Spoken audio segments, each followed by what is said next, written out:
দর্শক দেখতে পাচ্ছেন গরুটি 80,000 টাকাতে ক্রয় করা হয়েছে। 80,000 টাকা। 80।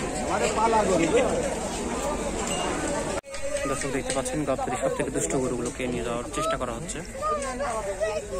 আমরা দেখব যে দুষ্ট গরুগুলো কতটা দুষ্টুমি করতে পারে। আমাদের সঙ্গে থাকুন যদি দুষ্টুমি দেখতে চান। দেখতে পাচ্ছেন যে এখন থেকেই তাদের অ্যাকশন শুরু হয়ে গেছে। দেখতে পাচ্ছেন